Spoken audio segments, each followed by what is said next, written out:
Hey everybody, sorry. Having some technical difficulties, so going to be skipping the intro song today. It doesn't seem to be working out.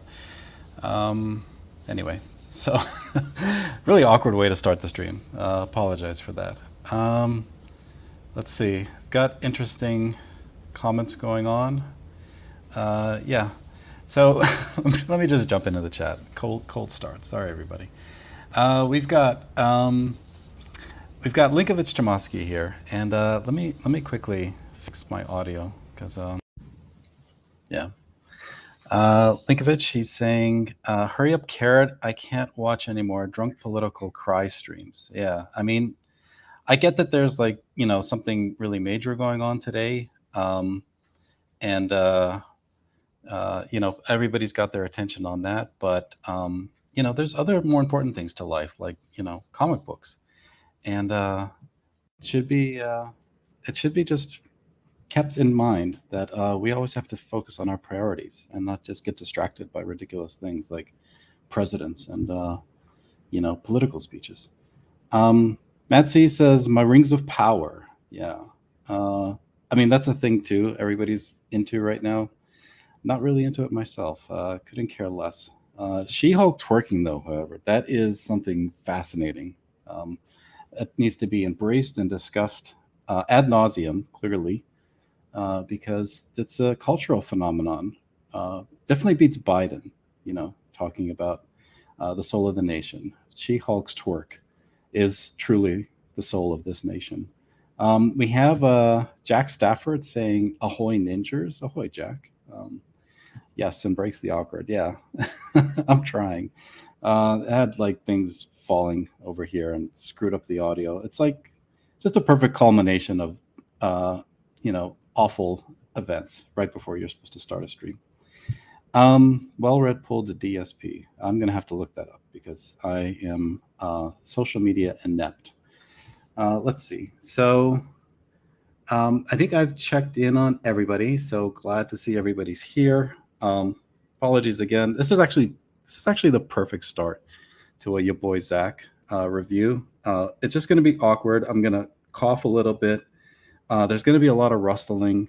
Maybe I'll put the books on my lap and you'll get shots of my hairy legs as we're reviewing them. So yeah, everything's going according to plan. Speaking of according to plans, let me bring in the panelists tonight and see if they can help with these awkward moments. Please welcome everybody. Oh yeah, baby. Jawbreakers Grand Bazaar tonight. I hope you brought your wine, your candles, and you've turned the lights down low, because this bitch is kinky as fuck. Sensual. So that's how you want to feel listening to a Your Boy Zach review. Speaking of sensual, we also have the sensual Matt C. Hey, howdy. Sorry, I was muted. That was incredible. I can never follow Cider, but I can only just be a decent Matt C. Thanks for having me. Yeah. And of course we have the decent Moonshine. So good evening, Carrot. Yes, good evening. Been branded for life as a carrot. No, you're right on time, Phil. You missed the awkward part, so perfect. You missed me fumbling for the audio, trying to find them. I had the music playing for like a minute, and then I'm like, oh, the music's not playing. And then I noticed that the audio isn't set up right, and then I noticed like stuff falling off my chair here, and it's like, yeah. That's what Dark Side Phil should have said. Yeah. No, who is Dark the Side DSP Phil? reference? We're gonna have to fill him in. He's an internet legend. Is that the guy? Oh, okay, never mind. I don't even think I. You know now, yeah. Yeah, now I do know. No, I didn't have one of those moments. I'm not quite that fast. You expect me to take anything Cider says seriously after that Sonic video earlier? Yeah, Cider. Could you explain yourself and your choice in? We had a bit of a chat about sentimental music. That's a whole TED Talk worth of an explanation. But the gist of it is I wanted to appeal to Liam's inner child so that the paranoia would break and he would realize we're not enemies. That's all. Well, I feel like we were appealing to your inner child, listening to that soliloquy that you played for Liam. So it's quite romantic. It reminded me a bit of what was that movie where the guy stands with the stereo outside the chick's window? You guys know what I'm talking about. I admit, as soon as I Texas saw Chainsaw Massacre? Exactly. That's the one. OC Steve is in the chat. He says, wait, Zach got one of his 4 books out? well, 2, because the Expendables was out months ago. But Yeah, I mean, he's been putting out books pretty regularly, right? It's a guess- sign of the end times. Knife Hand is still late in the Matt Barr Rock and Roll Ninja, but that's not Zach's fault because he's not an artist. So But the art has been done for like a year. That's the one I don't understand. yeah, well, that's this one. Yeah, Knife Hand is a bit of a heartbreak for me because I backed a ton of Liam stuff. Damn, now I got Liam on the brain. I backed a ton of Zach Stop it. stuff. Ton of Zach stuff from from that campaign, and because Knife Hand is delayed, I'm not going to get any of the stuff that I backed for Zach. So these reviews will come sporadically as I can score copies where I can, basically like in dark alleyways and things like that. That's usually where I get my CG books. Although I guess he must be planning to get it out this month because the current campaigns are supposed to come out next month. So I guess we'll see how that goes. Anyway, this was what I was picturing Cider doing for Liam. He's replaying this scene from Say Anything, but he had Is this a Sonic playing thumbnail for him. ants? There you go. Yeah. Yeah. So we all remember this scene now, right? I don't think I was alive when this was a movie. That tagline is horrible. Who wrote that? To know Lloyd Dobler is to love him. Diane Court is about to know Lloyd Dobler. Whether she wants to or not this Halloween. I don't want to know a man that wears pants like this. John Cusack is John Cusack stars in Say Anything But Help. Exactly. Jack Stafford likes his coat, though. Oh, he would. Jack Stafford has amazing fashion sense, so that explains all of that. Yeah, that's a wicked coat. Absolutely. Wicked. I was thinking that too. 4 books of the Do Not Be a Richard apocalypse. Well, okay. I love Sniper. That's like my favorite character in the Team Fortress games. Holy shit. So speaking of Don't Be a Richard, let's jump into this review. So Oh man. tonight we're talking about your boy Gosh, Zach. I hate what Indiegogo has done. to What? the site. Why is that private? Because I don't know, maybe he talked about Megs in it. It was probably his 45-minute trailer, and he went into a subject he doesn't want people to know anymore. Who knows? Oh. What? Does he still do that? Does he still launch campaigns videos with like from his back porch, Yes, like Pretty gazing at a much. field? Yeah, pretty much. Yeah. it's great. Well, so as you can see here, he's got 24 campaigns, and this one was actually a pretty huge success. I mean, it's got 4,000 backers. Well, this So- was back in the beginning of 2020, Hmm. and everything was full of love. Wow. Yeah. Did he ever promote this on a live stream? Do you know? Yes, this was probably one of the last campaigns that was promoted on a live stream, I believe. I see. $213,000. So not too shabby for a campaign that was promoted on a live stream. But this is Grand Bazaar. It's the 3rd Jawbreakers book. It's interesting because it had several stories in it, and we'll probably talk about the others later on. That's not very interesting compared to other Jawbreakers books, but I guess to other people's books, perhaps. Mhm. It's kind of a running thing with Jawbreakers books. They have multiple stories. He does like the supplement, doesn't he? Yeah. They're like, well, I mean, I guess since they come out every year, they're kind of like the annuals. Mm-hmm. Well, he's currently finishing up his campaign for his latest one, Jawbreakers Forever. So Yes, it's which been That more one's than a year. drawn, and well, that's because this one's took forever to. He says he didn't have the story until he saw, was it Doctor Strange or something? And then it clicked into place. There's some movie he saw, and he said then he fixed the story and made it better. Yeah, exactly. Somebody feel like- died from secondhand smoke. The high concept for this, I feel like there's going to be a segment of this review that's just trying to figure out what that overall vision he had was, because it's pretty original, you know. Okay. Well, I guess we can get into that. So what is exactly the concept for Grand Bazaar? Well, I guess so. This is a prequel. So this is a point. So Silkworm was a superhero. Some shit happened in his life, and now he's a mercenary, and he's kind of like hard edge. So it's essentially he's the hero, and then the other Jawbreakers kind of just fall into his story, kind of like Charles Dickens, kind of. Well, technically, he falls into their stories. Okay, sure, yeah. I guess it's even more like Charles Dickens then. So yeah, there's just all these happenstances just keep happening, and Things just keep happening. Yes, you're Yes. right. so it's essentially they're in Afghanistan. He fucks up his mission, but then he decides to help out anyway when he hears about this troop of soldiers has been attacked and something strange has happened, and he's going to go solve it. Okay. And this is the main protagonist. Is it the same one throughout the entire Jawbreaker series, or Yeah, somebody- that's Silkworm. He's like the leader of the Jawbreakers. All right. And it's an origin story. Is that correct? Or No, it's No. more of his rise again, technically, I suppose. So Silkworm is essentially Spider-Man if like shit happened to him. That's kind of the way Zach describes him.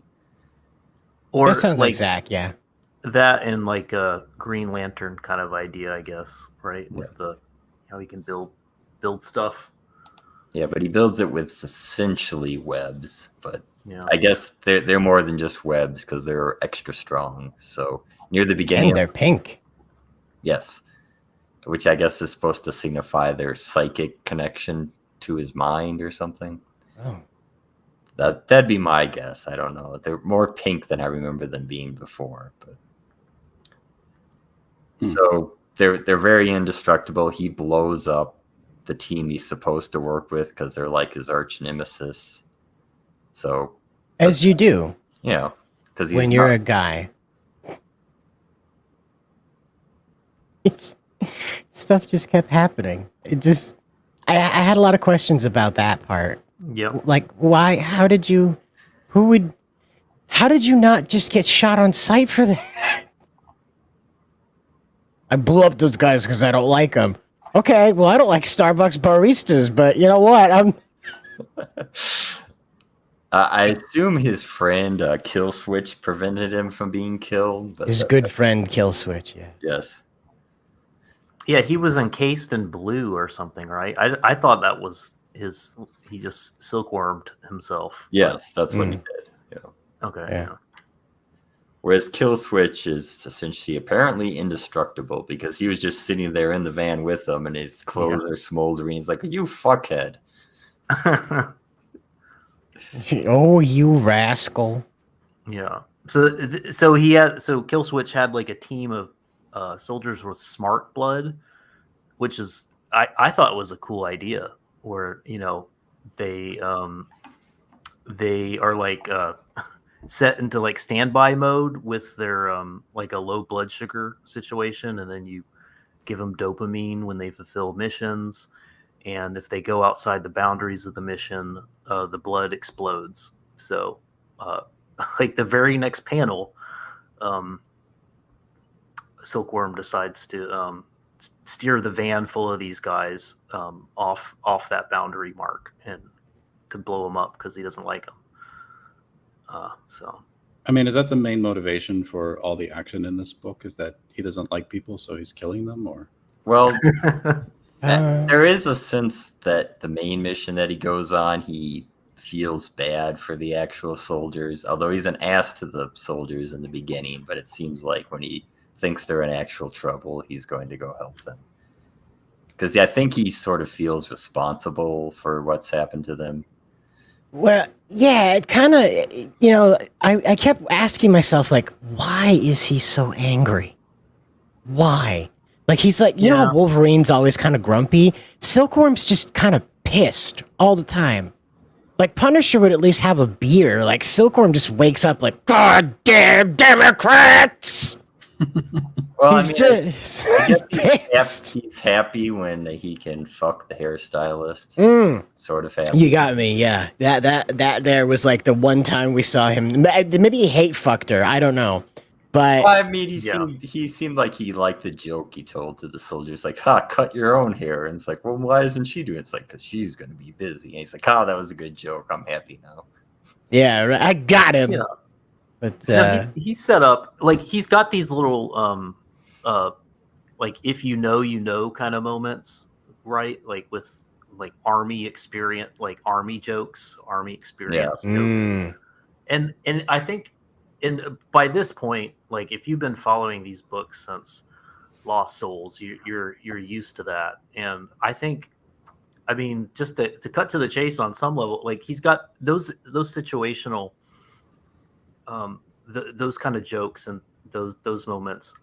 I think they land as good as any Jawbreakers in this. Maybe it's best portrayed here. It's there's still like fun moments that could be cringe. Like they're pretty wild card, but that's also to be expected. Like Zach's like never not done that with Jawbreakers, so we shouldn't we should be disappointed if there aren't those really insane motivations. I think the strength is this: whenever the Jawbreakers are doing more military stuff, that's them at their best. Because like Iron Sights, like the interactions of soldiers and former soldiers, Zach's pretty good at that. The dialogue is generally pretty spot on in those moments, and just the flow of the pacing. If he gets out of that wheelhouse, then like some of his other books, then the story gets a little weird. I mean, this is weird, but it's weird in a fun way, I'd say. What is the setting for this story? Like, they're soldiers and they're super powered. Is that correct? And then they're in some weird alien. Well, they're mercenaries. The soldiers are just regular soldiers, and there's this grand bazaar just appears up in the desert, and apparently happens every century. But the curse of this bazaar is like everyone there is going to die. Which, if people knew about that, I don't know why they would go there. But in any case, because there's neat stuff, brah. Yeah, but you're gonna But yeah, so there's like otherworldly beings here, and dimensions are mixing. So there's like, you could say either these are demons or aliens or things like that. And the Refrigerator repairman. Yeah, so somehow the soldiers have been caught in it, and Silkworm is looking for them. And all the other Jawbreakers have other tasks they are doing here as well. So it's a convergence of all of them here. Mm-hmm.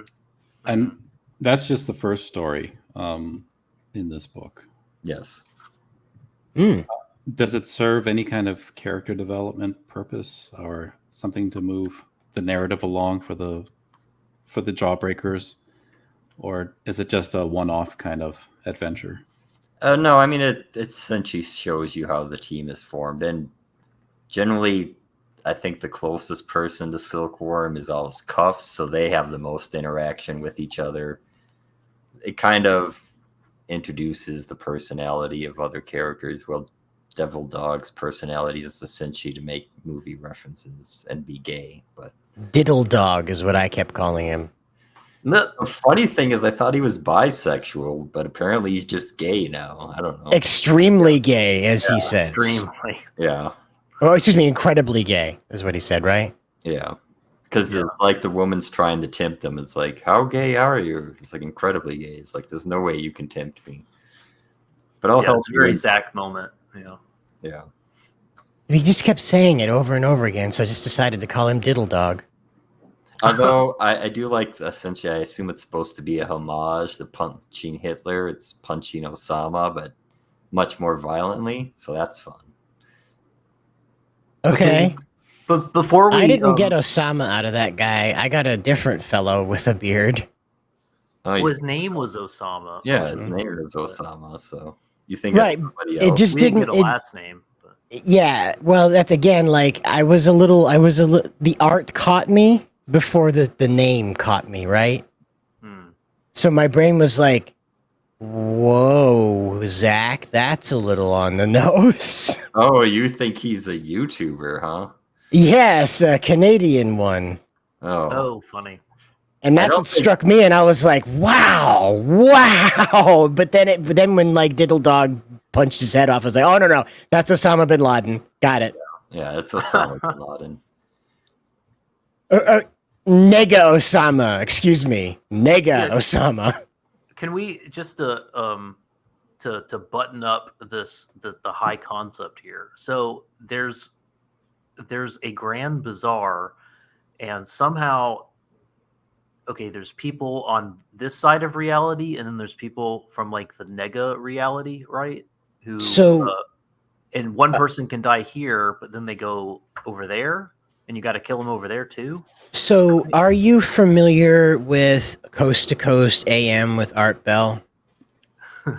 I've never listened. A big fan by proxy. So Okay, so there was a man who called in by the name of Mel, and I forgot his last name now, but Mel talked about a hole to another dimension that a neighbor threw a dog into, a dead dog, into the hole, and then 2 days later, a dog that wore the same collar emerged from the hole, but did not respond to its owner's commands as though it didn't know him. Okay? And so then they ran a fishing line down that hole, and it went 15 miles without touching the bottom. So love it. I believe that's what the concept here is that this is a hole to another dimension that appears once every so often in all directions, right? Like a grand nexus is formed, and this is where the bazaar takes place. And I believe it's like something like the Temple of Doom situation, where if you can somehow cheat death and escape alive, then you get away with whatever treasure you got. So that's why people go in risking their lives if they get trapped. Because that lady got the soul thing out for her daughter. Yeah. But if you kill, you can punch Osama, but you're gonna have to punch Nega Osama later. Mm-hmm. Like that's what. Oh, okay. Get so it? Drop a positive dead dog in, receive a negative alive dog back. Okay. Or drop a platoon of U.S. Army guys in alive, or I guess they died. Yes, they died. But you can bring them back. They were the ones slaughtered by the demon lady that wanted to fuck Hell Priest. Oh yeah. Okay. Yeah. That's just this. I mean, that's bizarre. It's Well, it fits the name now, doesn't it? Yeah. I said turn down the lights. Is it unusual though for a Jawbreaker story? Or are they all pretty much in this vein? Some fantastical situation that they all kind of have to combat their way out of. Yeah, I think that fits, right, fellas? Yeah, I mean, even Lost Souls, it's a portal and a giant ape, so. What would you say, though, is like Zach's strength in writing for all of these books? I don't know. I think it depends. If you don't like being bogged down in details and you like a story that keeps flowing, Zach is very good at that. He doesn't waste your time in a story. There's actually quite a bit in everything he packs into it. Now, maybe that's not quite true for some of his side projects, but for Jawbreakers and Iron Sights, if you want an action story with crazy things happening, then that's what this is.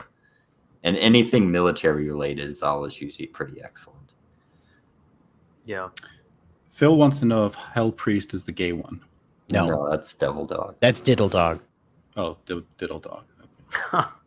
He diddles the dogs. No, Hell Priest is the only Diddle one Dog. Hell Priest is the only one that, well, actually, Silkworm does at the beginning, but Hell Priest may get tail at the end of this. A cosmic tail. Yeah. I don't know, it almost seemed like she knew Hell Priest from before. Yeah, he said so. He said it's complicated when Silkworm asked him if he knew her. And Hell Priest just gets kind of dumped in the story at the end. Everyone else, you know why they're there, but all of a sudden Hell Priest is here.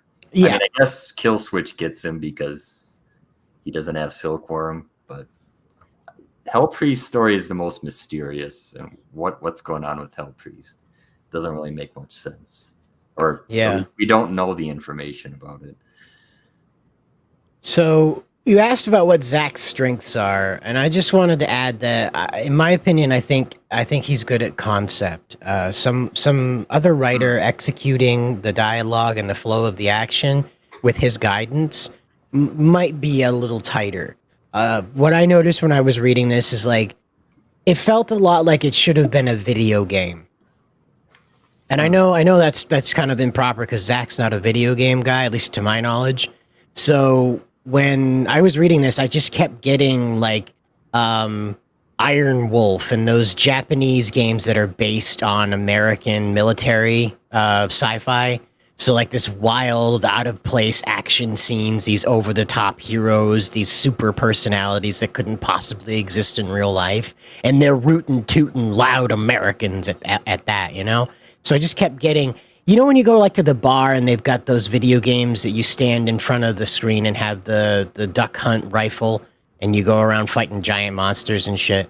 You know those ones? Mm-hmm. Yeah. It felt a lot like that. Like you were on like this crazy Japanese style video game mission. That's what I kept getting the vibes out of it. Twitless comment, I completely agree with. He's right about that. I read Zach's first proto-Jawbreakers story. His tactical storytelling is pretty on point. The one, but he's going moment to moment, building to building, while doing an op. He's pretty engaging.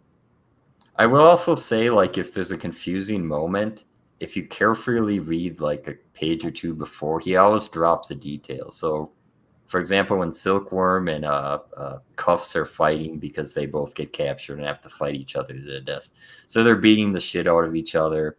And Silkworm pretty much wins, but then Cuffs doesn't give up. But you see, there's one moment where you see Silkworm whisper something in the Cuffs' ear, and if you miss it, it doesn't quite make sense what happens. But essentially, he dies, but somehow Silkworm's powers prevent him from fully dying. So it's clearly a setup he did with Cuffs, and that whole action sequence was actually pretty well done. But if you have Aaron Alfici fighting Zawa, it's going to look excellent and make sense, which I appreciate. Yeah, so how much does the art actually carry the story here? Is it an I would essential say a quality? lot. Honestly, Yeah. I would say a lot. The art does help quite a bit. Now, I mean, that very first scene where we see Silkworm pulling the truck, the way that's drawn, you feel the drama in it, right? You immediately understand what kind of character this is just looking at him. You don't need a dialogue prompt or anything. And that's really how to take this art, is that the dialogue just assists you in clarifying what you're looking at with the art. The dialogue just is there to kind of clarify. It's almost like a caption rather than like part of the story, because the art itself is already illustrating the story. You don't really need the dialogue. there's almost like a chapter title occasionally throughout the book, and there's no words. It's just a single page spread, and it just tells you mood. It's like tells you you're transitioning. Like right at the start there's establishing shot that breaks the momentum. Or there's Silkworm jumping out of a plane to go to the Grand Bazaar. It's like, I don't know, if it was Zach or the Aaron Alfici himself, there's incredible storytelling in just the art. You could definitely not read any of the dialogue and completely understand this book just by the art and the paneling and all that. Mm-hmm. So I guess to juxtapose a little bit the earlier question, what are his weaknesses as a writer? He has very strange concepts that he doesn't explain, which I generally like. Similar to Groken, not everything's explained, and I generally don't like everything just spoon-fed to me. But if you don't like being confused at all, I'm sure it annoys you as you read this. Matt or Cider, what did you guys think? Where did you feel like your boy was lacking a little bit? His like what he writes down and laughs at as he writes it, and just thinks like, oh, this is totally got to go in the comic. This is hilarious. He those are usually the moments that probably need an editing pass.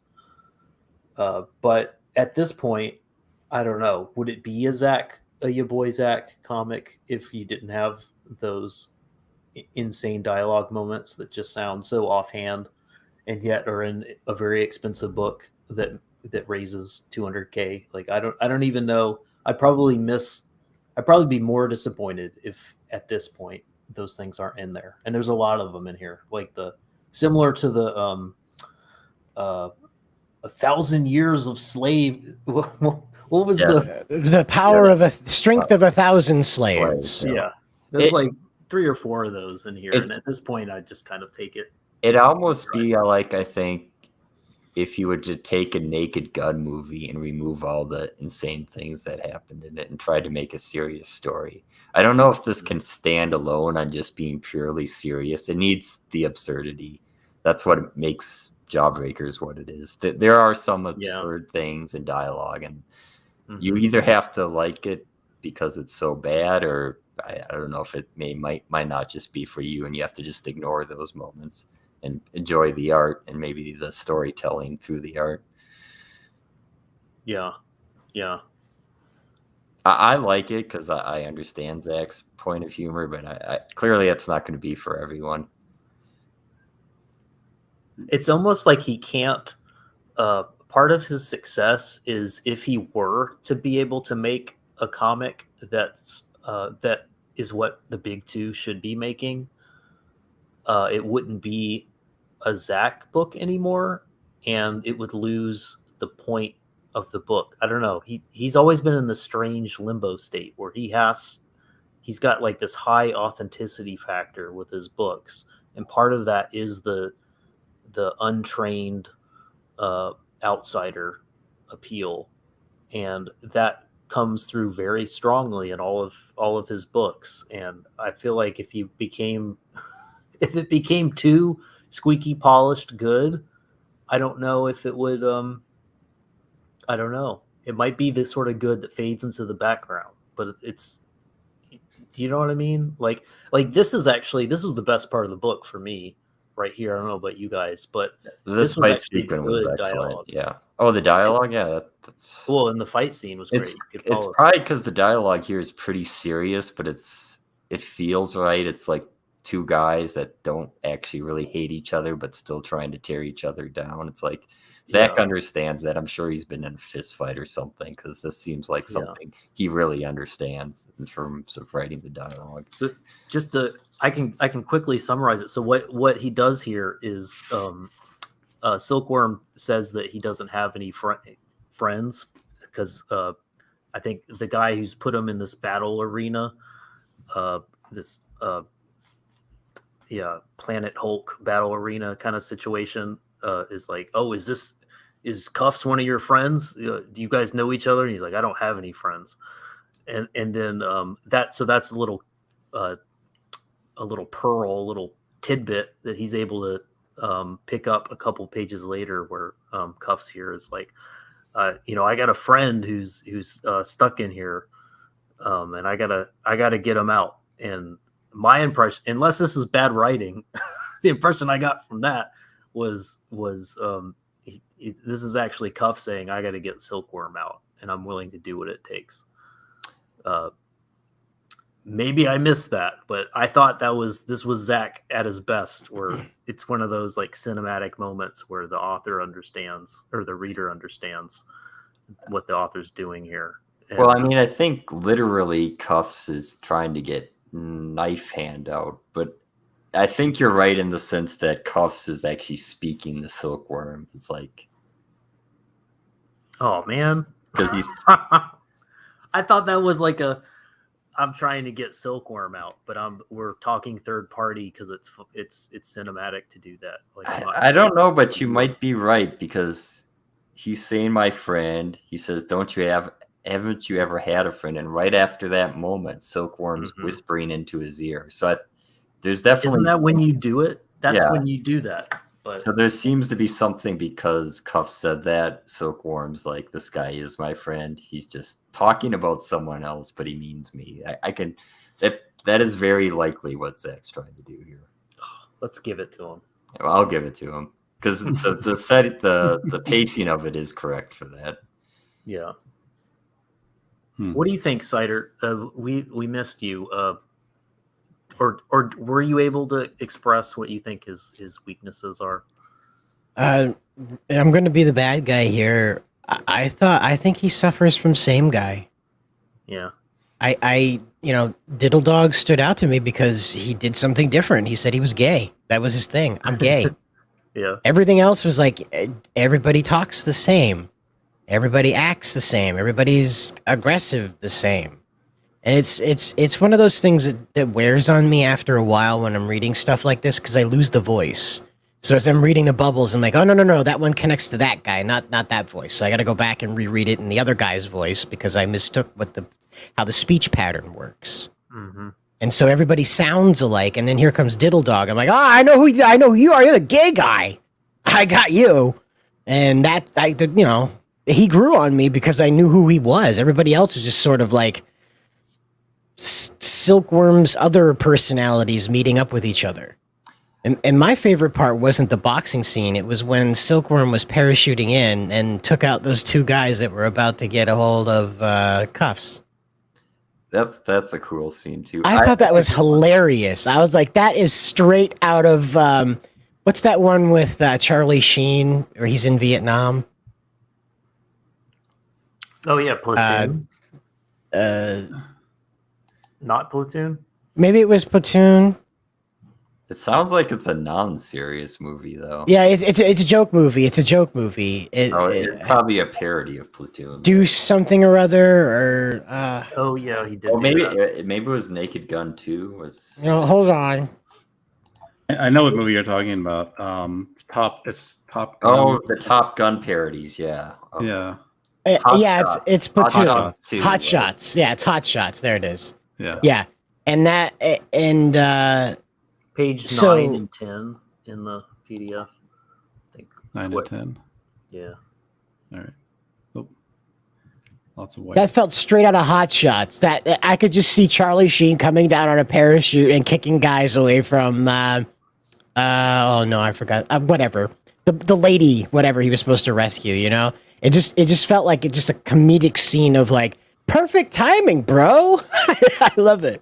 I don't know if I agree with you, Cider, but I will definitely disagree with you. Cuffs does not sound like the other character because he's the naive guy who tries to be tough, but he's the one who talks about friends and like, oh, are we teaming up? He's like the overly excited puppy, and that's generally his personality. He tries to be tough, but that's Okay. on his part. I lost his dialogue with Silkworms so many times. That's all I'm saying is his voice just didn't stick out against Silkworms when they were talking or something. I think it helps that like throughout the books you kind of get their subtle differences in their friendship because they like fight back against each other constantly throughout the book. So They're kind of like brothers. that's like one of my favorite.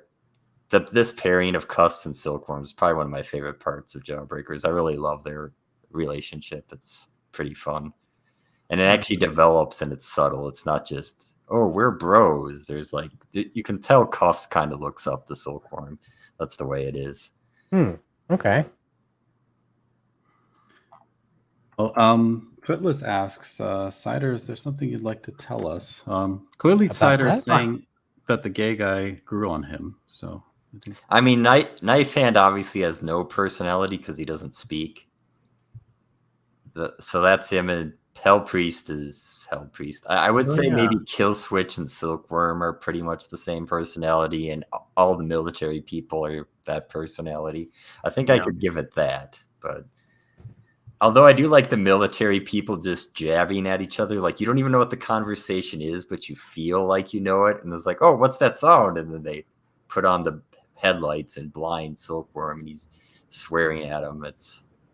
Zach is good at those moments that don't really matter, but make you feel like you're actually there. They paint the personality of the character and set the atmosphere. Yeah, but I mean, even just the stupid soldiers, like you come in at the end of their conversation with no references, but you somehow still know what they're talking about. Well, it's like those two speeder troopers from Mandalorian. They were just like buddy cop kind of situation, you know?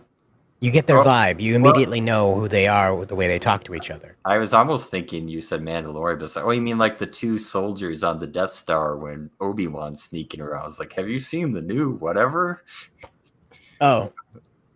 Yeah, that too. Again, that's another one too. Like, it's that example is what I'm getting at, though. Yeah.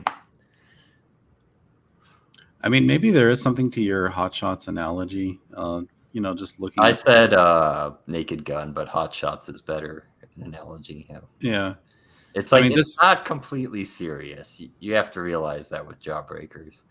This does scream Jawbreakers to me. I don't know about you guys, but Sure. Yeah. I mean, I think he should do a homage on his next cover. Put Hell Priest on top of the murder blender lady from another dimension. Or Cuffs on top of Sashi. Robo Sashi. Yeah. Well, he would totally do that. Yeah. there Someone you tell Zach to do this. Someone get a hold of a narwhal and put this in his mind. yeah, the Jawbreakers, they need a parody book. They are their own parody, though. You don't need the parody. I will say this, like, I mean, Cider, you do like your pure kind of superhero story, but the mixture of superheroes with G.I. Joe and Expendables does seem to have like its own unique thing that doesn't really correlate to anything else I can think of offhand. It is its own unique kind of idea. But maybe it's just Hot Shots, and I just never realized it before. Well, no, I'm not drawing that correlation because I think the whole book is Hot Shots. I just thought that scene with the parachute was like right out of it, like Charlie Sheen coming down and drop kicking two guys. You know, that seemed right out of it. So, you're right that it strikes a very unique thing, but that's why OC Steve recommended rather questioned that Richard is Metal Gear Solid. That's a pretty good comparison. This does feel pretty Metal Gear-y. There's, of course, because the superpowers are like more like classical Western superheroes, but the structure of the story, the conflict, the way the characters relate to each other, it does feel very Metal Gear. I'm not saying it copied from it, but the spirit that I recognize here is something that's beyond the usual American, superpowered soldier yuck-em-up adventure. There is something incredibly unique about this. I'm not denying that at all. It's almost, what's that Metal Gear game that's almost a parody of Metal Gear? Oh, Revengeance. Yeah, Revengeance. Jawbreakers might be more of the reason. Yeah, you needed Senator Armstrong at the end of it to come out and be like, I gotta tell you about those taxes, Silky boy. Then we need the theme song to play. Yeah, rules of nature. Yeah, exactly. Oh man. So we haven't talked about the femme fatale in the story yet. Well, that's because it's difficult.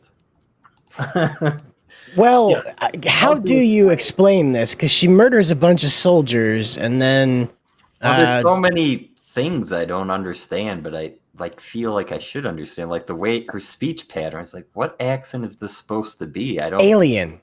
Oh, it's just weird grammar, huh? It's not French exactly. It was Parisian by the end, but just if you look at language structure around the world, English applies a lot of extras in order to set certain atmospheres in speech. Whereas in other languages, for instance, Japanese, the grammar, the where names go, where locations are, who's involved, are all switched around and backwards, and information is often scattered. Well, here's a phrase that's like, oh, hello, bad priest. And he says it's Helpy. So that I get. She gets his name wrong. Mm-hmm. She says, is sane. miss you, honey, so muchly. Is like, is she saying she misses him or he misses her? It's just No, she misses him. If you understand, like Zach's going for that alien that barely understands English. You remember when the Transformers came down in the Michael Bay movie and they learned how to talk from watching YouTube videos? well, I don't know if I should be embarrassed by this, but I've never watched Michael Bay transform. No, I don't think you should be embarrassed. I think you should probably like consider yourself lucky. You know, it's like it. You know. So I don't really know. I'll assume it's kind of like maybe Space Jam when the aliens come. They talk funny, I think. Yeah, it's like that. It's like someone who learned English by not a teacher, but like a simulation, and then had like a limited access to it. So this one, like Galaxy Force, where the aliens got streamed their. yeah, Galaxy Quest. Yeah, Galaxy Quest, where they saw the whole Star Trek ripoff show. Exactly. Yeah. That's how this lady's speaking. Is she only understands certain words mean certain things. She doesn't understand how to structure a sentence. Okay. Do you think so there's this approach to writing someone who is ESL, and then there's like accenting the words, you know, like putting Z's instead of TH and stuff? Which one's more annoying? Like making up speech patterns like this, or phonetically indicating an accent? I don't like phonetic. Yeah. I find it annoying. It's like I want to at least understand the words they're saying. I don't want to try to have to sound them out to understand what you just wrote. Yeah. Same. Here it's just like, this is weird, but I understand each word at least. So I know that Zach wanted to go with like a haunting kind of effect here because some sentences with her are correct and flow correctly, and other ones are completely fractured, and that's supposed to illustrate how inhuman she is. But the trouble with that is that as like a native English speaker, it's a little difficult when like the grammar and the pacing of a sentence is completely off and scattered to the wind. Now, you can get away with that when she's like in her alien form or when she first arrives. But let's say what would have fixed this a little easier is if she touched Hell Priest and then spoke his language, or kissed him rather, and then got his tongue, you see. That would have been a little bit better, and that way you don't have to go that far, and you could say, ooh, spooky alien magic. Or you could pull the Hunt for Red October, like just when she transforms, zoom in on her mouth, and you pull back, and then all of a sudden she's speaking normally to all of us. Yeah, exactly. She's no longer spooky dooky language. But she chose well. When she chooses her human form, she went with quite some hunkers on her. Yeah. This is really awkward. So I'm just going to read a little bit here. Starting at this bottom panel, he says, "Yes, I do." And then she goes, "Then why not ask me on a date? Ha ha ha ha ha." Yep. The character responds, "What's so goddamn funny? Who you talk to? Angry little boy. Who made you? You people all the time." Red, could you make sure you read this as your robot voice? Oh, okay. Please. Sorry. What's the name of that character from 2001? Hal. No, Dave. I cannot do that. You people all the time make same, hurt each other, rob each other, kill each other. I do nothing. It is you, always you. I think you got her voice. I think that's what she must sound like. God, I hope not. Well, maybe she sounds that way in human form. And that's the problem with having an inconsistent, broken sentence structure.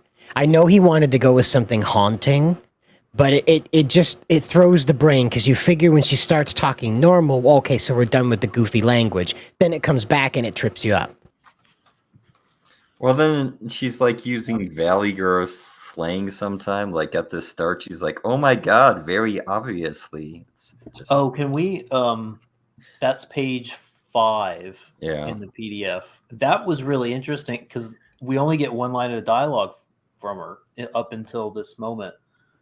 So at that point, I thought she just spoke with a Valley Girl accent or something. Yeah. That just felt like a Zach, and I guess duh, I want you to kill those soldiers. Blah. Yeah. I thought he was going to give us that, which would have been, that still would have been a Zach thing. That's like a Power Ranger villain then. That's fun. Yeah, that's fine. It just, I just never got exactly what he was trying to do with here. I think you've explained it well, Sire. Okay, But Here, look at this. This is the thing that I'll let you in on a secret. So I was reading, when I was 14 years old, I was reading Hitchhiker's Guide to the Galaxy, and we got to the part where it says, if you want to fly, just throw yourself at the earth and miss. Now, I pitched my book across the room when I read that, okay? I had a very hard time getting through this line of dialogue here. Would you like to go on a date with me? And then they go through, where? To Paris. When? This Friday. And, oh, that's so soon. I have to go get clothes. And she just zaps out. well, I mean, at least you're not me when there was the Negaverse Osama and it's like, oh, their bullets explode because they're antimatter. And it's like, well, then how are they walking on the ground without exploding? Exactly. So I was like, whatever. It's fantasy. It doesn't matter. It's magic. Whatever. Yeah, I was but like, that why scene, is there a nigga Osama? I don't know. But Yeah. right? But that scene with her just being like, okay, we're done with this now. I'm going to uncurse all these people and we're going to go to Paris because I want some of that Hell Priest dick. For me, I honestly felt cheated, really. It was one of those things like, I understand you're running out of pages. You want to make sure that this isn't going to be some ginormous thing. You introduced this threat and now you don't know how to execute it or something. I don't know. Maybe you thought it would be funny to introduce this impossible to defeat threat, and the only thing that'll defeat it is dick. I don't know. yeah. But it felt like a real fucking cop-out when she was like, oh, yeah, I'll suck your dick under the Eiffel Tower. Let's go. I will say we have the Valverde story. Like, she's very much a side character, but it's kind of touching. Like, she wants to get a soul because somehow her daughter has no soul. I wanted to know more about that. That should have been what occupied the end of this and then saved the chroma whore here for another episode. I mean, I do like he at least Yeah. gave her 2 panels at the end. She's holding the soul and just like And crying. silent. Yes. Like, I mean, that's correct way to end it, but Mhm. No, Is I that would have liked to have good? seen her. I would have liked to have seen her, like her daughter emerging from that thing.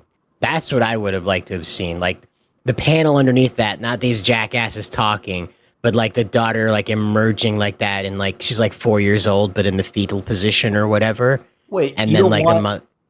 you don't want like What? a nude U.S. Army Ranger talking about like, where are my boys? Oh, we took care of them, Sergeant. Yeah, where are my boys? I took care of them. No, I misspoke. Where are my balls?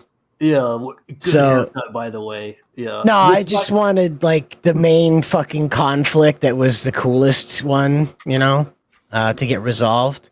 In You my didn't want 'em to opinion, Diddle resolve Dog. the haircut scene. I mean, No. On that plane. I think part of this is going to lead into the next book, which is actually in the Oh, future. okay. So that's going to be the Negaverse stuff, and I assume what's her name's coming back for that. That's Yeah. I think. It's See, the I liked the adventures of Diddle Dog and Salsa Verde. I thought they should go and like have more adventures together because they're a I good like that. team. Well, I mean, you're like me. It's like in what is it, God King? Like everyone's dead, and it's Silkworm Cuffs and Silkworm's daughter. It's like that was such a fun interaction. I thought we would get more of that in the next books, but no, apparently not. Fine, fine, Zach. Write an That's interesting done. character dynamic and just drop it. Yeah. He does, Yeah, seem to just be- like the Chroma Whore. you know. But was it ever an interesting character dynamic? I mean, you complained about all of her dialogue, pretty much. Well, not- see, again, had she shown up and spoke all that gibberish and then kissed Hell Priest and then spoke regular English, you really could have shortcutted a lot of stuff. You really could have. I'm just saying. That would have made it a lot sexier, which is obviously what Zach was going for because he wanted to make Hell Priest look like a big dick demon dominator. So that absolutely could have happened, and then from there he could have been like, I don't want to go on a date with you. She loses her temper. Then he changes his mind, agrees to the date, and voila, we're on our way. But instead, this weird, drawn out, will they, won't they? They're definitely going to because this is a fucking comic book. This thing played out. It was just annoying. All right. Well, this first story sounds like pineapple pizza. Like there's good parts to it, but it's got pineapple in it. But I like so- pineapple pizza. Well, I mean, I think what Wilred's trying to say is Look at those honkers. either you love it or you hate it. That's what Wilred's trying. And I love Jawbreakers because of that set of honkers right there. And she wanted to eat 500 fishes. I so did like the 500 fishes. That I don't know why I found that funny. But it's cute. It's adorable. You can imagine some like Starfire sounding lady saying, "I would like 500 fishes." That and the 5 stars, that's nothing. It should be 5 billion stars. Sounds just like Starfire, right? I mean, that's what you'd expect some alien lady that's just in town to get fucked by Hell Priest to say, right? Yeah. But he's the gay one. Wait a minute. No, Diddle No, he's not the gay one. I think you're making an assumption, Twillis. I don't know if he was married 5 times. So He the just man has- has been He just has like 5 kids. right. Yeah, there's a difference. Well, so there's another story here, Sacred Blood, and this story is by Marco Canella. Yeah, this thing just came out of nowhere. It's like, well, this is different. Yeah. And these are both, I think, easier to talk about. Yeah. More straightforward stories. Yeah. What's more straightforward about these stories compared to the previous? It's just a story about a ghost girl and a witch. I mean, it's Central America kind of lore stuff, which I'm not that familiar with. Maybe Matt is. He knows his kind of historical culture stuff. Yeah. I don't know anything about this. Yeah, Matt, you know everything about everything. Go on. Yeah. I know all Tell us the about cultures. this. Yeah. Ghost witches in South America. Go. Yeah. Yeah. It's a mission. I think if you read Lost Souls, Killswitch says like, I have a mission for you in South America. I think this is that mission. But other than that, it's just a mission, and they fight bad guys and they save a soul. There seems to be a lot of souls with Jawbreakers. It seems to be a theme. So it's Ghostbusters, G.I. Joe, and then Maybe it's X-Men? Bleach too. Yeah, Huh? Bleach maybe. Oh, Bleach okay. is So Ghostbusters Silkworm's a Soul. Soul Reaper. Okay. Maybe, or he's like Ichigo. He doesn't know it yet, or something. Oh, now that would be quite a twist. I'm not really trying to be smart. That would be quite a twist to find out he's like some kind of like mechanism to capture souls that otherwise would be lost to hell.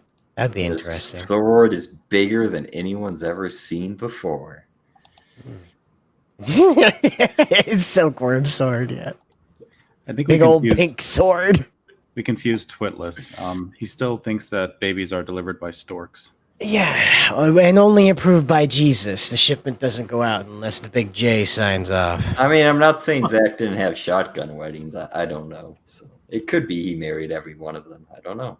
Well, that's gonna be the next. That's gonna be the next fucking Jawbreakers. Be Jawbreakers shotgun marriage.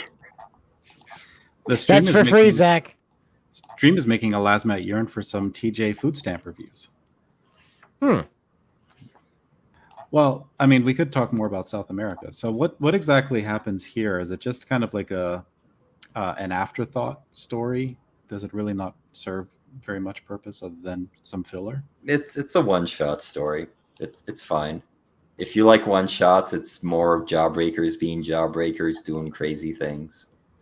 It's kind of like a bonus level. I'm just going to keep comparing this to a video game because that's really, I got the vibe out of it. And that's what I like too, is that it seems unique that way.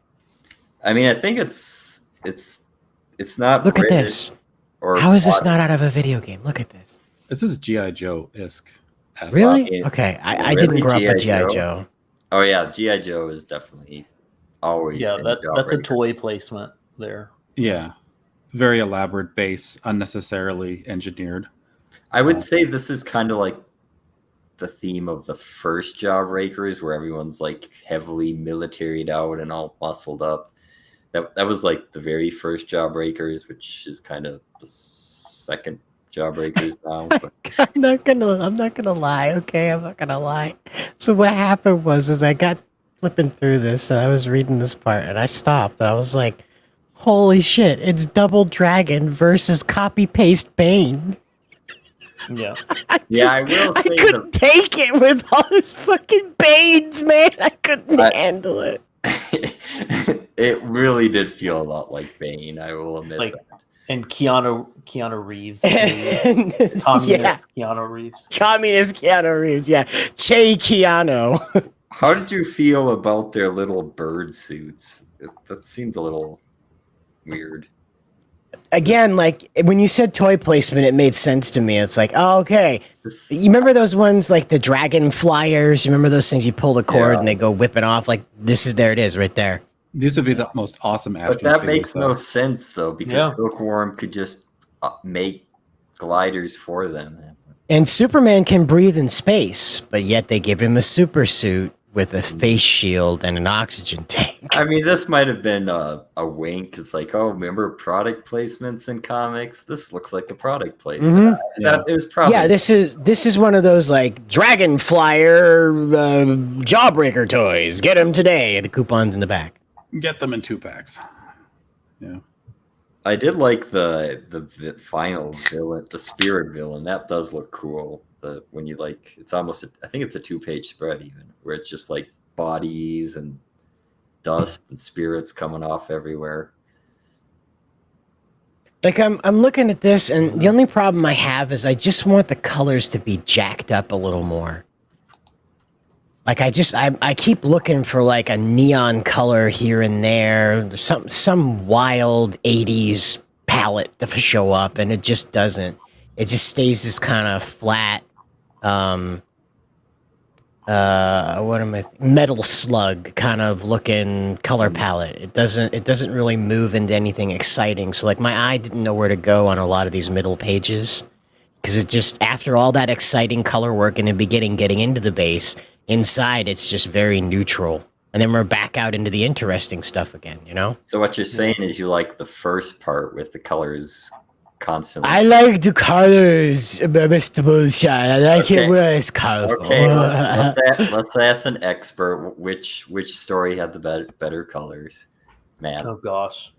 I think the third one actually with Okay. Nexus? with Nexus was actually pretty. That was wild, man. I had to read that 3 times, man. That was wild. Oh, we saved the best for last. I mean, it's short, but I mean it was straight out of the Twilight. Oh, it's so punchy, man. Yeah. Yeah. Well, I guess there's not much more to say about this. Should we just jump to the Nexus? Yeah, we've been talking for over an hour now, so. All right. So this is interesting because it's Richard C. Meyer and Mike Barron. Already love the color palette, by the way. Straight out of Johnny Quest. Like I'm getting a Johnny Quest theme song playing in my head looking at that very first panel. So I noticed the art is just by Aaron Elfecci, so I think this is him coloring himself at this point. That's what makes it punch more. Okay. Yeah. Okay, there you go. The expert knows. Well, he knows. Yeah, he's what's great when these sort of things happen is that the guy, as he's penciling and he's inking, he's already anticipating where he's going to hold back so that the colors can do. Is this a little better, Mike? So let's wait 30 seconds for a response. So go ahead. Sorry. So do we want to just like give away this story? Because I don't know how you talk about it without explaining. Because it's only 8 pages or something. Yeah. Less than 8 pages. It's So- going to be a preview. I think it is just 8. So there's the premise is some robot or AI is trying to make robot Nexus, like to carry out justice in the universe, and they're doing the standard what's that movie called where you predict the crime? Minority Report. Minority Report with pre-crime department. So they've captured this alien guy and said you committed this crime. It's like, but I've never committed a crime before. But it's like our analysis is never wrong. And then Nexus comes in and says, no, you're wrong. You shouldn't do this. But he saves this guy, but then he starts talking to him, and you realize this guy is like a fanboy of Nexus, and Nexus knows this, and he's like carrying him away, and he carries him into outer space, which revealed, yes, he did actually commit the crime to get Nexus to arrive to save him. And it's like Nexus both got rid of the AI, which in theory fulfilled what he would have done anyway, and killed the criminal. And it's kind of a trippy story in the end. And then he's asleep at the end, and I'm like, don't know And about he's that last smiling. one. Yeah. The Don't know last about that panel. last part. He's got like the Chad smile, like, you know, where the big Chad guy's asleep in his bed. That's Yeah. the last panel. Yeah. Yeah. He's like sleeping with the hairdresser that Silkworm walked off with. Yeah, that may be her. Yeah. I mean, does it sound like Nexus is just going around like a Judge Dredd and punishing everybody? But And, then like, he making doesn't. snap But he judgments? doesn't. But he doesn't want the robots to do Judge Dredd. So I don't know. Well, Nexus, truthfully, if I'm completely honest, I got the Mad Max vibe from him, to be honest. I got that I'm here to deal justice, and I know what justice is, you don't. And then he just carts this guy off into fucking no man's land, the way that off into space, the way that Max dealt with people like that. So I got I think Nexus really reminds me a lot of like what Mad Max would be in space, because like his attitude is like that. Because Judge Dredd would just be like, nope, we're just nuking this whole facility. I don't care who's in there. Everybody's dead now. And but Max is the guy that would deliberately go in, find the guy, and then be like, oh, so you did do it. All right, now you're gonna die, and punish him that way. But the robots were right. But again, like Max wouldn't allow those people to carry out justice because Max knows what justice is. You remember that, right? Yeah. He constantly had conflicts with good guys because Max knew what was right. Even if they were right, Max knew what was right. I like how Vic is subtly trolling. He's always subtle with that. Calling us Uncle Sean. No, not that comment. Oh. gosh. That shit looks badass. Artist Jose Garcia. Oh, Vic. Yeah. Nobody loves you. Mike loves Vic, right, Mike? Give him a wrench, Mike. He's earned it. Yeah, and well, so this alien character though is very interesting. Does it plead with Nexus? Oh yes. Is it very sympathetic the way it's Well, Well, no, because he's crazy. He's a crazy fan, essentially, that he would kill someone just to meet his hero. But right. he's like the creepy, overly attached fan. So Nexus arrives, does his thing. As you can see, he's carrying him away. The creepy little monster guy asks, "How did you know to come find me? I prayed." And Nexus says, "You should pray to God. I had a dream that if I would meet a fan who would do anything to meet me." And when that's emphasized, I was like, "Oh shit, he did kill her." Mm-hmm. And then he admits it as he's being carted off into the upper atmosphere, and Nexus leaves him out in the middle of, like, space, frozen. But so you said he comes off like Mad Max. Is he sadistic? Well, I mean, Well, technically, he does what the fan asks, because the fan asked, "Take me off the planet." right, which is, again, okay. another Max thing. Like, okay, genie's wish, monkey paw, you know? Mm-hmm. I just got so much Mad Max out of his attitude. I didn't get Judge Dredd. I didn't get RoboCop. I got Mad Max, like that hero that's going to deal justice, and it's going to be brutal and fair, though. That's the thing. Okay, At the end of Mike, the day, this was a fair judgment. Mike is explaining that Nexus always knows who is guilty. That's what his dreams are. Okay, so that explains it then. Oh, Yeah. that's helpful. Okay. I'll admit I have not read the old Nexus books. I know of it, but So Yeah. you're seeing it here, folks. If you don't have Nexus yet, seek it out, as well as this Jawbreakers book if you were impressed with what you saw here this evening. it won't probably look like this, but it will look like Kelsey Shannon's art, because I believe he's the one that's carrying it forward for Mike Barron. Oh, that'll be good. And he Wait. does great work, as you know, with the Vespus Milkshake Girls, with his coloring job on that. And you may have Nexus triplets, which came with another Zach campaign. I don't remember which one, but that there was already a Mike Barron Kelsey project.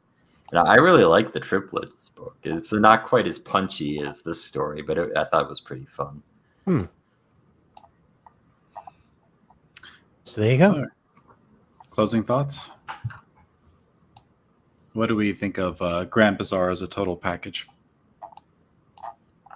I don't know if it's the best Jawbreakers, but it's either this or God King is the best one so far. I don't know which one I like better, but Zach is still doing Zach things with it, but I think he's starting to be confident in what he's doing with it. Whereas like the early Jawbreakers, it was kind of, he was just throwing things at the wall and seeing what stuck. Yeah. Matsy, Yeah. did you have any closing thoughts? Yeah, I think this was the most consistently solid offering from Jawbreakers, and yeah, part of that's because I'm used to what he's trying to do, but a lot of it I think is that he's figured out from practice, like Moonshine said, how to do that the way he wants to, and not just guess at the sort of risks he wants to take. It feels like he's got plans when he lays down dialogue. He sets up something weird at the beginning, and then he pays it off at the end. And it's not. I don't find a lot of non sequiturs anymore, so it's fun, and it's fantastic art on all three stories. So it's worth it. Does his work feel very indie? It's got a unique voice, and it doesn't seem like it would fit into a mainstream mold. Well, the funny thing is the art doesn't feel indie at all, but I would say the dialogue feels pretty indie, because either it's got almost like an inside joke kind of thing constantly going on. So if you Little bit of had to be there. yeah. Oh yeah. It's like this. It is designed for his fans. If you like previous Jawbreakers, you're probably going to keep liking this. If you've never read a Jawbreakers book, I probably would start with Lost Souls, because that's its own self-contained story. And then see if you like that. And if you don't, you're probably not going to. Lost Souls isn't the strongest work, but if you don't like Lost Souls, I don't think you're going to ever like Jawbreakers. That's a fair description. Yeah. Cider, would you like to cap it off for us? As you guys know, I like crossing genres, mashing them up. I'm a big fan of the way the Japanese do it. They don't obey the genre. So like here in the United States, you make a cop show, it's a cop show. Here over in Japan, it could be a cop show about a cop that becomes micro-sized in order to fight ghosts of germs that are killing children. Okay? That's what I enjoy about that, and I got a lot of that out of this, that it's a gumbo of ideas, and there's a few things that are a little extra in there, like the chroma horror. And I think that it needed a little bit of room to breathe, so had he introduced her and then had her run away with Hell Priest, that may have worked a little bit better, but that's my only complaint about this. It feels very much like an action movie that you would go and make out with a girl to in high school. It feels really simple, and like you can like look away for 10 minutes and look back at it again, and you haven't really lost the plot. You know, these guys are out to help their friends or help the people that got like trapped in this situation. And then Diddle Dog and Salsa Verde are trying to help Salsa Verde's daughter get a soul. I mean, it's wholesome. It feels good. It rewards you. And I guess just has the case of the non-straights. So yeah, Diddle Dog has a case of the non-straights in incredible order, by the way. So as he notes several times, but that's really I don't really have any complaints other than the chroma horror. I just think that it just needed to slow down a little bit with her, or she needed to do something with Hell Priest that was a little more dramatic. You're an anime fan. Would she be better served as just being a shadow throughout this comic, and we'll realize, oh, we'll learn more about her in another issue, but we We just know there's a shadowy figure behind this. Well, no, having her come in and out and like purposefully like try to have sex with Hell Priest and bother him about their dates and things, absolutely straight out of anime, straight out of manga. If that's the way that Zach's gonna handle this, that she's like this adoring, she loves Hell Priest's dick a lot kind of situation, more power to him. I think that would be a fantastic way to handle a character with that magnitude of power, and then have her blow away whatever's interfering with her. Like, do you think this bikini looks good on me or this bikini looks on me? And then she like Kamehamehas the monster they're fighting in order to keep Hell Priest's attention. You know, that would be hilarious. If that's what he's doing, more power to him. So is she going to kind of be like the trickster? Like, obviously Hell Priest dies, but is she... Bat might, I think, would be a better choice. Bat might. Okay, she's going to be like, I hate this evil Hell Priest. Now you're good Hell Priest again, because I like him better. Is that what this is going to be? Exactly. She could just snap her fingers. Look at that. She reverted all those guys, remember? She reverted all those guys. Yeah. So she could just snap her finger. Apparently, whatever she is, she warps reality or can affect it in an order of manipulating physics. So from there, I don't know. So she definitely can eat 500 fish then. Yes, she said so. Yeah. If she says it, it happens. That's the rule, I think, because she's got those big honkers, and it's not like she gathered the Dragon Balls. 500 fish in her mouth. That's a movie worth seeing. I bet Hell Priest is into that. I bet that's his thing. Phil is asking, where's Lone Star? So, yeah, I mean, what about a versus stream? Would it make sense for Jawbreakers to be matched up against Lone Star? I would say the first couple Lone Stars actually feel a lot like Jawbreakers. They don't actually feel like Captain America or the Avengers. They're actually much more like Jawbreakers. I don't know if Mike would be insulted by that or not, but or he might be complimented. I think Mike is the best person besides Zach to have written the Jawbreakers. His Jawbreakers and the Monster Hunt actually feel like Jawbreakers. He did a pretty good job with them. Yeah, now that I'm thinking about it, like the first Lone Star, he was fighting also like weird creatures, right? Kind of like in this story. Yeah, they're a military unit, yeah. Yeah. So that was also had a G.I. Joe vibe to it. So maybe. The Lone Star 3, I believe, is being colored, though. That seriously answered the question. But if Mike's still here, he can explain his coloring woes.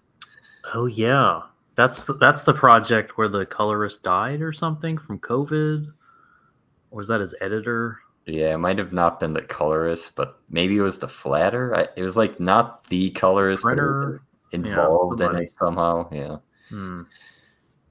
Yeah. Is Zayd asking for Mike to do some more Lone Star 4, or is he being a troll? I mean, bit of both, I guess. I don't know. Yeah, Vic is asking if someone's being a troll, huh? Yeah, exactly. Vic, you should know. You're the expert. Impromptu versus stream. What was the best story in this book? They're all so different. It's actually hard to... Nexus. Yeah, Mike Barron's story.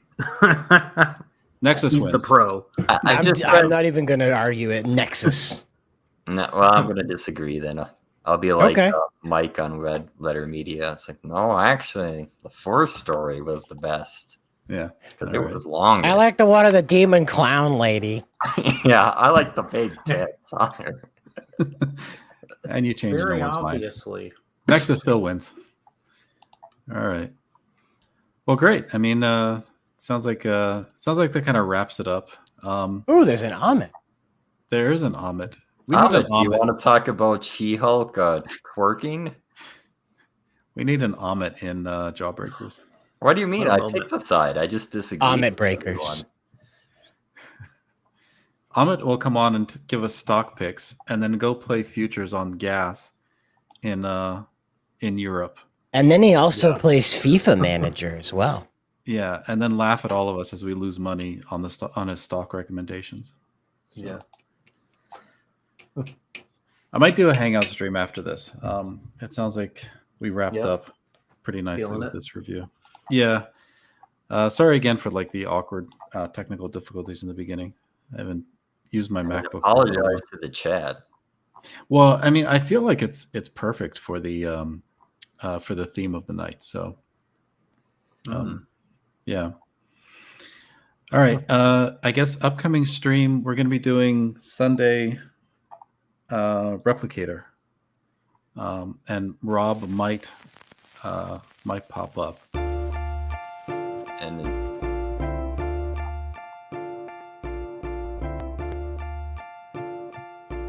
Go ahead. Go ahead. Is this the show that Rob came in as kind of like this nerdy guy and then put a mohawk on his head, is now all gangster or something? Is that what It's the badass. implying? Yeah. Rob It's like Schaefer- Diddle Dog, right? Badass. Except for he's straight. Not like Diddle Dog. Is he? Is he though? Yes, he's very straight. Yes.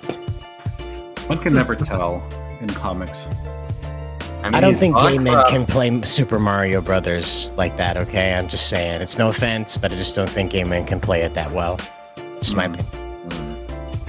Super Mario is pretty hetero. I mean, two brothers, jumping on turtles. Well, I mean, Eating there's mushrooms. two brothers that are kind of gay, but not the Mario brothers. Oh, Yeah, Wario and Waluigi. All right, everybody, have a good night.